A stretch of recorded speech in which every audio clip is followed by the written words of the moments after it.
Israel फिलिस्तीनी संघर्ष एक लंबा और जटिल विवाद है जिसकी गहरी ऐतिहासिक, राजनीतिक और सांस्कृतिक जड़ें हैं। यहाँ इसके इतिहास का अधिक विस्तृत अवलोकन दिया गया है। 1. 20वीं सदी की शुरुआत। 20वीं सदी की शुरुआत में वह क्षेत्र जो अब इजराइल, वेस्ट बैंक और गाजा पट्टी है, ओटोमन साम्राज्य का हिस्सा था। प्रथम विश्व युद्ध के दौरान ब्रिटिश और फ्रांसीसी ने साइक्स पिकोट समझौता जारी किया, जिसमें क्षेत्र को प्रभाव क्षेत्रों में विभाजित करने की योजना बनाई गई थी। 2. बाल्फोर घोषणा।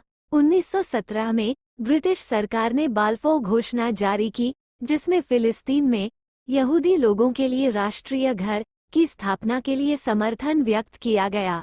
इस घोषणा को संघर्ष में एक निर्णायक क्षण के रूप में देखा जाता है।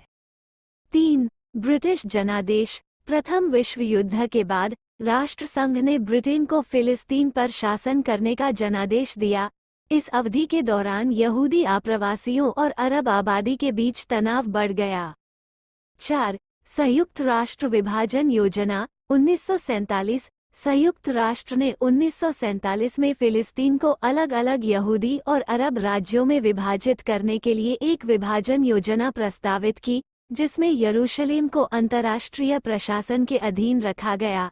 इस योजना को यहूदी नेताओं ने स्वीकार कर लिया, लेकिन अरब नेताओं ने इसे अस्वीकार कर दिया, जिसके कारण 1948 में अरब इजरायल युद्ध हुआ। 5. इजराइल का निर्माण। 1948। इजराइल ने 1948 में स्वतंत्रता की घोषणा की, जिसके परिणामस्वरूप अरब फिलिस्तीनियों का संघर्ष और विस्थापन बढ़ गया। पड़ोसी अरब राज्यों ने हस्तक्षेप किया, जिससे कई युद्ध हुए।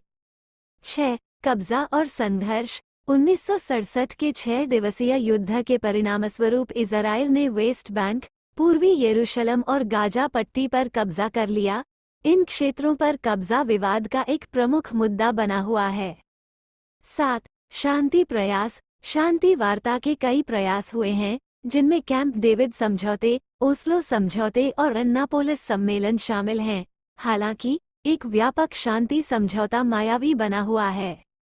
8. गाजा पट्टी। एक इस्लामवादी फिलिस्तीनी संगठन हमास ने 2007 में गाजा पट्टी पर नियंत्रण कर लिया, जिसके कारण इजराइल और मिस्र ने नाकाबंदी कर दी।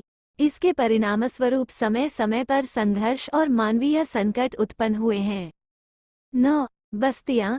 वेस्ट बैंक में इजरायली बस्तियों का निर्माण विवाद का एक प्रमुख मुद्दा रहा है, क्योंकि इसे 2 राज्य समाधान में बाधा के रूप में देखा जाता है। 10. यरूशलेम की स्थिति। यरूशलेम की स्थिति एक विवादास्पद मुद्दा है। इजरायल और फिलिस्तीनी दोनों इसे अपनी राजधानी के रूप में दावा करते हैं। 11. वर्तमान स्थिति। छिटपुट हिंसा, झड़पों और शांतिपूर्ण समाधान के लिए अंतर्राष्ट्रीय समुदाय द्वारा जारी प्रयासों के साथ संघर्ष आज भी जारी है। इजराइल फिलिस्तीनी संघर्ष एक बेहद संवेदनशील और चुनौतीपूर्ण मुद्दा बना हुआ है, जिसमें वर्षों से विभिन्न शांति प्रस्तावों और वार्ताएं हो रही हैं। हालांकि सीमाएं, शरणार्थी और यरूशलेम की स्थिति जैसे मुख्य मुद्दे व्यापक और स्थायी समाधान में बाधा बने हुए हैं।